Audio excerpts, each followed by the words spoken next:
Hello everyone. Last time मैंने अपनी previous video में आप सभी को एंशिएंट इंडियन हिस्ट्री के बारे में बताया था। अब मैं उसी का आगे कंटिन्यू करते हुए पोस्ट एंशिएंट हिस्ट्री के बारे में आपको डिस्कशन करूँगा। लास्ट टॉपिक में हमने किस चीज़ के बारे में डिस्कशन किया था वो मैं आपको बताता हूँ फाइनली एक बार। लास्ट टॉपिक में हमने बात करी थी गौतम बुद्ध के बारे में। इसके आगे हमारा बेटा कंटिन्यू हमें पढ़ना है अभी इसके बारे में मगध राज्य का उत्कर्ष। गौतम बुद्ध के बाद क्या हुआ था, मतलब उसी दौरान यहाँ पे मगध राज्य का उत्कर्ष हुआ, मतलब कि मगध राज्य बना नया। ठीक है, किसने बनाया? मगध जो है सबसे प्राचीन वंश के संस्थापक बृहदत्त थे। ठीक है, जो मगध के संस्थापक थे कौन थे? बृहदत्त। Okay everyone.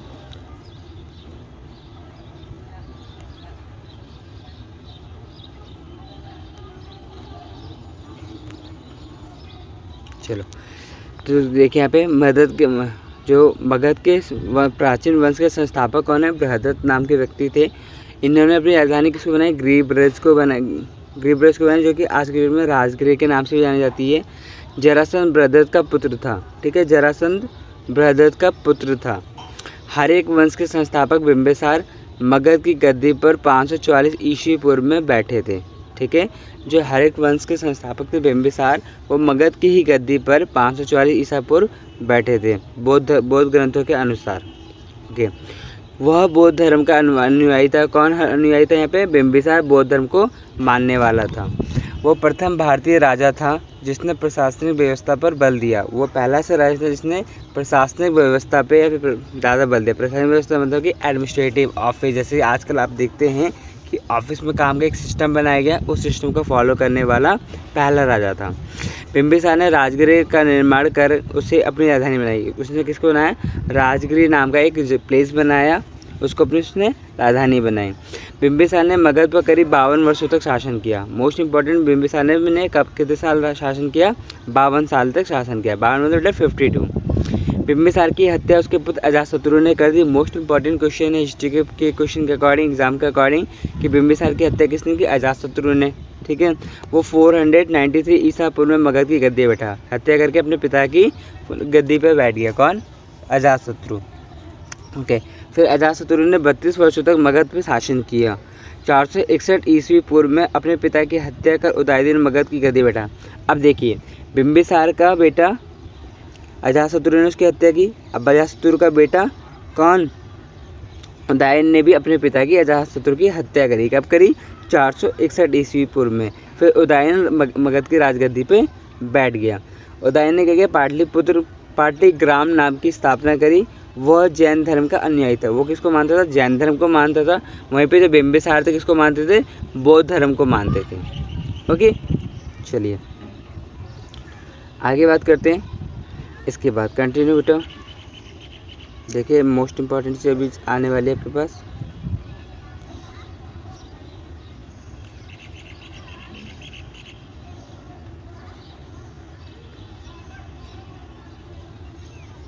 चलो, क्या है? हरेक वंश का अंतिम राजा उदयन का पुत्र नागदशक था। इस वंश का जो लास्ट राजा था वो कौन था? नागदशक थे। ठीक है, अब ये कौन था? उदयन का बेटा। नागदशक का संस्थापक मागपदम था। ठीक है, जो एक नंद वंश आया, इसके बाद एक वंश आया, इसका नाम है नंद वंश। इसका संस्थापक कौन था? महापद नंद। ठीक है, महापद नंद इसके संस्थापक थे। इसी दौरान कौन आया यहाँ पे इंडिया में? सिकंदर आया। सिकंदर का जन्म कब हुआ था? 356 ईसा पूर्व। मोस्ट इंपॉर्टेंट क्वेश्चन अगर आपसे एग्जाम में पूछा जा सकता है कि सिकंदर का जन्म कब हुआ था? 356 ईसा पूर्व में हुआ था। सिकंदर के जो पिता थे उनका क्या नाम था? फिलिप उनका नाम था। सिकंदर अष्टुत का शिष्य था। मोस्ट इंपॉर्टेंट क्वेश्चन, अष्टुत का शिष्य कौन था? सिकंदर किसका शिष्य था? अष्टुत का। सिकंदर के सेनापति का नाम भी एक इंपॉर्टेंट क्वेश्चन है, इसका नाम क्या है? Seleucus Nicator. ठीक है, सेल्यूकस निकेटर सिकंदर के अंडर में उसका मेन सेनापति था। आगे बात करते हैं। सिकंदर को पंजाब के शासक पोरस के साथ युद्ध करना पड़ा, जिसे हाइडेस्पीस के युद्ध भी या फिर झेलम का युद्ध के नाम से जाना जाता है। ज़्यादातर एग्जाम में क्वेश्चन आता है हाइडेस्पीस का युद्ध किसे कहा जाता है, फिर हाइडेस्पीस का युद्ध किस नाम से जाना जाता है, फिर किसके बीच में हुआ था। ठीक है, ये बात का आप लोग याद रखिएगा। ठीक है, कलर चेंज कर देता हूँ मैं, 1 मिनट। चलो, हाइड पीस। ठीक है एवरीवन, आगे देखिए क्या है झेलम, और इसको हम यहाँ पे झेलम के नाम से भी जानते हैं। क्लियर। चलो आगे, सिकंदर की सेना ने व्यास नदी के पश्चिम तट पर पहुंचकर उसे पार करने से इनकार कर दिया था। जो सिकंदर की नदी थी, जब सिकंदर था वो भारत पर आक्रमण करना चाहता था, तो जो व्यास नदी थी, है ना, सिंधु नदी की सहायक नदियों में एक नदी है हमारी व्यास नदी जो पंजाब के पास निकलती है।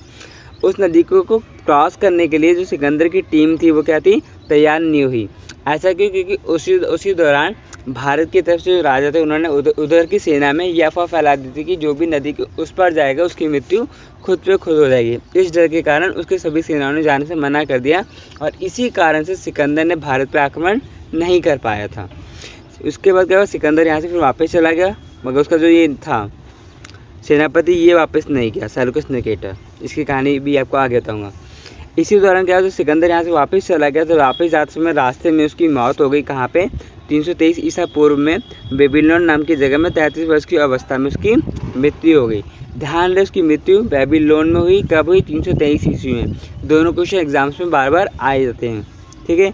और एक लाइन ये इंपॉर्टेंट, सिकंदर का सेनापति सेल्यूकस निकेटर। क्लियर। चलिए आगे बढ़ते हैं। इसके बाद इसी दौरान यहाँ पे कौन आया? मौर्य साम्राज्य आए। इसके बाद इसी टाइम यहाँ पे कौन आया? मौर्य साम्राज्य।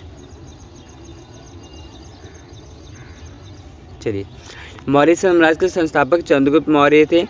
इनका जन्म 345 ईसा पूर्व में हुआ था।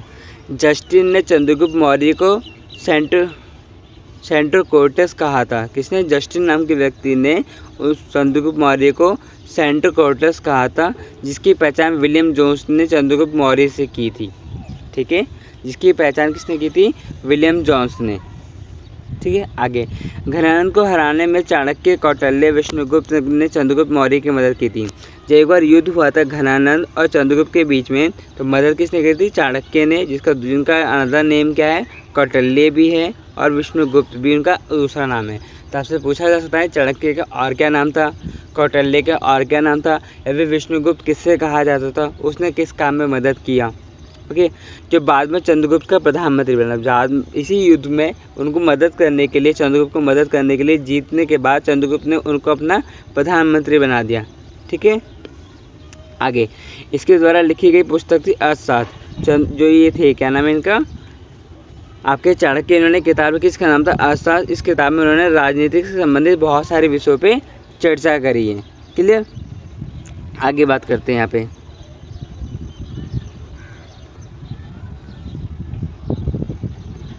चलो, चंद्रगुप्त मगध की राजगद्दी पर 322 ईसा पूर्व में बैठा। कब बैठा वो? 322 ईसा पूर्व में वो मगध की राजगिरी की गद्दी पे बैठा। ठीक है, आगे चंद्रगुप्त जैन धर्म का अनुयायी था, मतलब कि वो जैन धर्म को मानते थे। चंद्रगुप्त ने 305 ईसा पूर्व में सेल्यूकस निकेटर को हराया। कब हराया इसने? 305 सेल्यूकस निकेटर। कौन है सेल्यूकस निकेटर? वही जब हमने पीछे पढ़ा कि सिकंदर का सेनापति। उसने क्या किया था? आक्रमण कर दिया था चंद्रगुप्त के ऊपर कब्जा करने के लिए। ओके, आगे मैगस्टीनियस द्वारा लिखी गई पुस्तक इंडिका। उसी दौरान एक व्यक्ति था जो इंडिया आया हुआ था, उसका नाम क्या था? मैगस्टीनियस। उसने किताब लिखी, इसका नाम था इंडिका। एग्जाम में बार बार क्वेश्चन आता है कि इंडिका नामक पुस्तक किसने लिखी थी। इसका राइट आंसर बेटा मैगस्टीनियस, आपको याद होना चाहिए। या फिर आपसे क्वेश्चन पूछा जाता है एग्जाम में कि मैगस्टीनियस ने कौन सी पुस्तक लिखी थी। इसका आंसर है यहाँ पे इंडिका।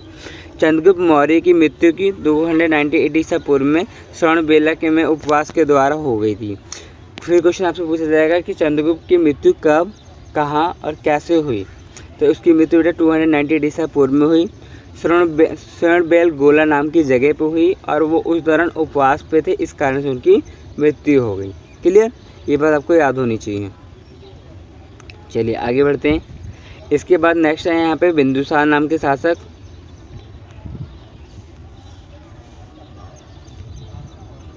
चलो, बिंदुसार है। बिंदुसार के कौन थे? चंद्रगुप्त के मौर्य के उत्तराधिकारी, मतलब कि उनके बाद जो राजगद्दी पर बैठे, कौन बैठे? बिंदुसार। 298 ईसा पूर्व में मगध की राजगद्दी पर बैठे बिंदुसार। बिंदुसार के शासनकाल में तक्षशिला, सिंधु एवं झेलम नदी के बीच में हुए 2 विद्रोह का वर्णन है। ठीक है, तक्षशिला किताब है जिसमें हमने वहाँ पे क्या उसके में क्या बताया गया है कि सिंधु और झेलम नदी के बीच में हुए जो विद्रोह थे बिंदुसार के शासनकाल में, उस विद्रोह के बारे में यहाँ पे चर्चा है। इस विद्रोह को दबाने के लिए बिंदुसार ने सुसीम नाम के व्यक्ति को भेजा था और बाद में उसने अशोक को भेजा था कि भाई वो जो विद्रोह हो रहा है उसके अगेंस्ट बिंदुसार के उसको वहाँ पे दबाया जाए, रोका जाए, बढ़ने ना दिया जाए, क्योंकि बार बार अगर किसी के खिलाफ विद्रोह होगा, किसी शासन के खिलाफ, तो उसका शासन खतरे में हो जाएगा। ठीक है, तो बार बार ज़्यादा टाइम अशोक जाता था उसके शासनकाल में जो भी विद्रोह होते उसको शांत करने के लिए, तो अशोक लोगों को अच्छे से समझा पाता था। यही कारण है कि बाद में बिंदुसार के बाद अशोक ही यहाँ पे राजा बना। ठीक है, देखिए अब अशोक के बारे में मोस्ट इम्पॉर्टेंट राजा है हमारे इंडिया के। बिंदुसार का उत्तराधिकारी अशोक महान हुआ, जो 269 में ईसा पूर्व में मगध की राजगद्दी पर बैठे हैं। क्लियर। आगे राजगद्दी पर बैठने के समय अशोक अवंती का राज्यपाल था। जब वो राजगद्दी पर बैठे तो अवंती नाम के प्लेस के वो राज्यपाल थे, जिसे बिंदुसार ने उनको अपॉइंटमेंट किया गया था। अशोक की माता का नाम था शुभदाग्री था। ठीक है, क्या नाम था? शुभदाग्री। क्लियर। चलिए आगे बढ़ते हैं। अशोक के बारे में तो सारी इन्फॉर्मेशन आपको पता होनी चाहिए, बिल्कुल इंपॉर्टेंट पॉइंट है ये।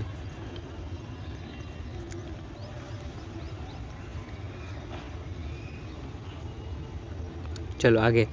फिर इसके बाद क्या हुआ, इसी दौरान भारत में यवन राज्य क्या हुआ, भारत में कुछ और भी शासन करने वाले हैं या फिर लोगों ने आक्रमण किए, उनके बारे में बात करते हैं। जैसे सबसे भारत में आक्रमण करने वाले विदेशी आक्रमणकारियों का क्रम।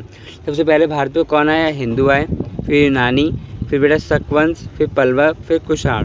ठीक है, इसी दौरान यहाँ पे क्या अभी हमने जो पढ़ा कि अशोक के बाद यहाँ पे कौन आया?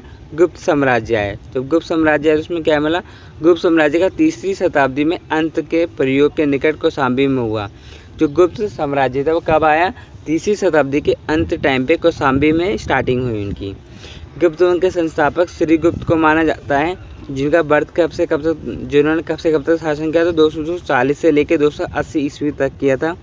श्रीगुप्त के उत्तराधिकारी बाद में कौन बने? घटोत्कच बने। 280 से लेकर 320 ईस्वी तक रहे। आपको यहाँ पे क्या करना है, इन दोनों के केवल डिटेल याद रखनी है, कब से कब तक वो बने रहे, और कुछ खास डिटेल नहीं अभी आपको याद रखनी है। गुप्त वंश का प्रथम महान सम्राट कौन था? चंद्रगुप्त प्रथम था। ठीक है, उसके टाइम पे महान सम्राट कौन था यहाँ पे? चंद्रगुप्त प्रथम, गुप्त वंश में। ठीक है, सम्राट मतलब यहाँ पे राजा, जो महान राजा हुए कौन हुए? चंद्रगुप्त प्रथम हुए उनके शासनकाल में। यह 320 में ईस्वी में गद्दी पर बैठे। इसने लिच्छवी राजकुमारी कुमार देवी से विवाह किया। इसने महाराज धीराज की उपाधि धारण की। आपसे क्वेश्चन पूछा जाएगा महाराज आदिधराज ना की उपाधि किसने हासिल करी? तो चंद्रगुप्त प्रथम ने।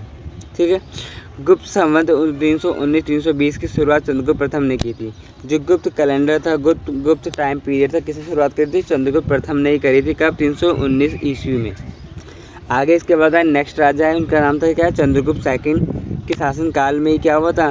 चीनी बौद्ध यात्री फायान भारत आया था। आपसे क्वेश्चन पूछा जाएगा इंपॉर्टेंटली कि फायान भारत कब आया था? फायान भारत किसके शासनकाल में आया था? फायान जो था भारत में चंद्रगुप्त सेकंड के शासनकाल में आया था, जो कि कौन था? चीनी बौद्ध यात्री था। क्लियर यहाँ तक? चलिए आगे बढ़ते हैं। उसी दौरान क्या हुआ? दक्षिण भारत की तरफ भी कुछ अटैक्स हुए। कुछ राजा महाराजा है, उनके बारे में डिस्कशन करते थोड़ा सा। चलिए, दक्षिण भारत में प्रमुख राजवंश उसी समय पे हुआ, जो कि कौन है? पहला है पल्लव वंश। पल्लव वंश का संस्थापक सिंह विष्णु को माना जाता है, जो कि कब से कब तक था? 575 से लेकर 600 ईस्वी तक उसने शासन किया। इसकी राजधानी कांची, जो कि तमिलनाडु में आज की डेट में कांचीपुरम नाम से जगह है, वो वैष्णव धर्म का अनुयायी था। किसका था? वैष्णव धर्म का अनुयायी था। पल्लव वंश के प्रमुख शासक हुए क्रमवंश। कौन कौन हुए? लाइन से हम बता रहे हैं फटाफट, केवल आपको नाम ही याद रखना और कुछ यहाँ पे याद नहीं रखना है। जैसे कि यहाँ पे कौन है? महेंद्र वर्मन प्रथम 600 ईस्वी से लेकर 630 ईस्वी तक। उसके बाद आए यहाँ पे नरसिंह वर्मन प्रथम, जो कि 630 से लेकर 668 ईस्वी तक आए। ये 668 है। महेंद्र पाल वर्मन द्वितीय आए, जो कि 668 से लेकर 670 ईस्वी तक रहे। उसके बाद है यहाँ पे परमेश्वर वर्मन प्रथम जो कि 670 से लेकर 680 तक रहे। फिर है नरसिंह वर्मन आए जो कि नरसिंह वर्मन सेकेंड आए जो कि 704 से लेकर 7028 ईस्वी तक रहे। फिर आए नंदी वर्मन सेकेंड आए जो कि 731 से लेकर 795 ईस्वी तक रहे। इसी दौरान कौन है, राष्ट्रकूट आए। राष्ट्रकूट में क्या हुआ, यहाँ पे एलोरा की प्रथम कैलाश मंदिर का निर्माण कृष्ण प्रथम ने करवाया था। आपसे बार बार क्वेश्चन पूछा जाएगा, एलोरा की प्रसिद्ध कैलाश मंदिर का निर्माण किसने करवाया, कृष्ण प्रथम ने करवाया था। इसके बाद आए यहाँ पे हमारे चालुक्य वंश, जिन्हें हम कल्याणी के नाम से जानते हैं। कल्याणी के चालुक्य वंश की स्थापना तेलप सेकंड के नाम के व्यक्ति ने किया था। इसकी राजधानी यहाँ पे क्या थी, मानेरवेट थी। ठीक है, चलिए वैसे इस पेज में ज़्यादा कुछ इंपॉर्टेंट था नहीं एग्ज़ाम के पॉइंट ऑफ व्यू से। चलिए उसी दौरान क्या हुआ, यहाँ पे कश्मीर में भी कुछ राजवंश आए।